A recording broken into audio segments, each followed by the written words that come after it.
Do you get it? Because we have a leaf on our flag. Okay, hey guys, I'm Dan from The New Travel, and today I'm going to be talking about 5 things that I hate about living in Canada. Now hold on a second there before you give me the big thumbs down and you leave your comment about, oh, if you don't like it here, buddy, you can get out. Listen, I love Canada. I was born in Canada, and I've made lots of videos about how great Canada is. But as I get older, I've also noticed a few things that I think could be better. A few things that I don't like about Canada. And today, I want to talk about those. Now the first thing, it's fairly obvious. It's the reason I'm wearing like 3 layers of clothing even though it's only October. Canada is cold. I haven't seen like this before in my life. I think people not from Canada sometimes see Canadian winter and they romanticize it. They see those cool pictures on Instagram with all the snow and the nature, and they think, oh, it's just a big winter wonderland. It must be so beautiful. And it is for the first day and a half. Like when the snow first falls, that's a cool day. But then it's the 5.5 months after that that suck. Oh, cold enough for you? When you're just buried in snow and you're shoveling the snow and you're cold every time you go outside, Canadian winter is not the best time. Some people get past that by getting really into sports like ice skating or skiing or snowboarding. And if you can do that, that's fine. But for everyone else, it's not the best time of year. In fact, our paradise, the place that people like to go to in winter, is called Vancouver Island. And it's on the west coast. And they don't get snow, but they just get a lot of rain. So the people in places like Victoria, they're just shivering all winter going like, isn't this great? We don't have snow. But it's not nice. It's just slightly less bad. So that's winter in Canada. And even though sometimes it looks cool, I gotta say that every Canadian at some point has admitted to themselves that they hate living in Canada when it's winter.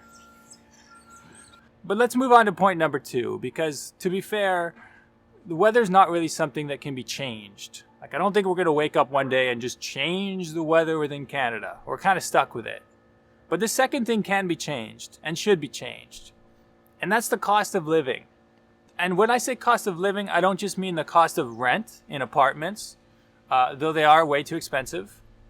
So are houses, so are cars, so are the plans for these guys, our cell phones.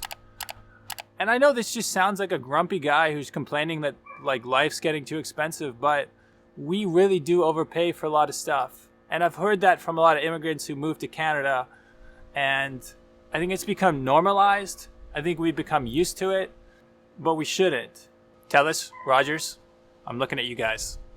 Now moving ahead to point number 3, this is actually connected to the high cost of living because flights and air travel within Canada is also very, very expensive.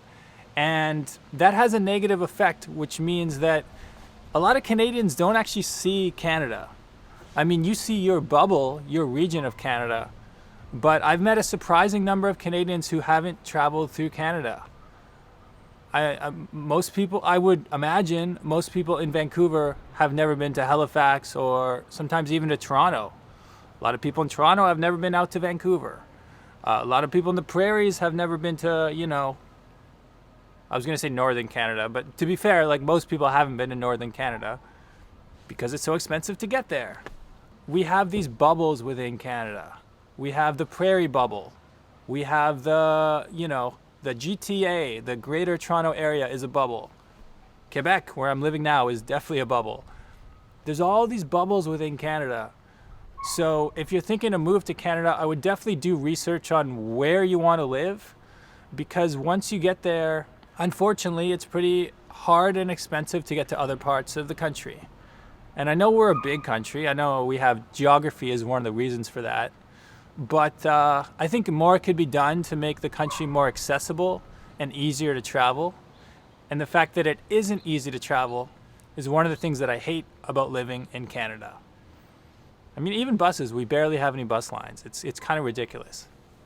Anyway, moving ahead to point number 4. The fourth thing I hate about living in Canada is we are very Americanized. And I want to be careful with how I say this because it's not like being Americanized is all bad. There are good things about America, like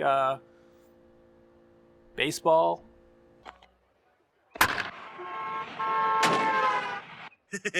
And Taco Bell. No, I'm kidding. There are good things about America, but there's also, okay, how can I put it? Every country wants to have its own identity. And I feel like Canada's identity has always been like underdeveloped because of America. Like we turn on the TV and we get American TV shows and American movies. We turn on the radio and we get American like musicians and American songs, and occasionally we get Drake, but like even the Canadian musicians often move to Hollywood and like want to become Americanized. So okay, think of it this way. It's like, imagine you are this quiet kid and you're trying to talk, but you're next to a very loud kid who's getting all the attention. You got things to say too, but you can't get past that loud kid. That's kind of what it's like living next to America. So, for the next week, I'm from Canada. I think Dad may blow your cover. Don't mess with Texas! You know. Okay, and the fifth and final thing that I hate about living in Canada is we have a leaf on our flag. No, I mean, kind of, but not really. Okay, the last thing is we accept good enough too often. I think we've kind of accepted this world where our quality of life is pretty good, but we don't need to push to get things better. And in some ways it's connected to number 4 with how Americanized we are. Like we perceive everything through the lens of Canada versus the US. So if Canada, pays money for tuition, we pay for university, but we don't pay nearly as much as America, we think that's a good thing. We think, okay, well, we're doing better than them, so we must be doing good. But we're not looking at Europe, where countries like Germany and Denmark have free university, free quality education. We don't push for that because we're so focused on, are we doing better than America? And then that's, if the answer is yes, then we're just, okay, case closed. We're doing good, And I think this is a real problem. I think it's kind of an excuse to not look too self-critically at ourselves. When it comes to issues like racism, it's like, well, we don't have riots in the streets, so we have no problems over here. Canada's a utopia. But it's not. We have racial problems to deal with. We have homelessness to deal with. We have drug addiction to deal with. I'm making Canada sound like a bad place. I guess the point is every country has its problems, and you need to have the courage to look at them directly, not to just like focus on another country. So those are the 5 things I hate about living in Canada. I hope you can see that underneath the hate, there actually is a love. I want to see this country get better, and I'm proud to be Canadian. So let me know what you thought of my list of things I hate about living in Canada. Do you agree? Do you think I'm crazy? Do you think it's a nice leaf? I mean, it's a pretty cool leaf. Bye-bye.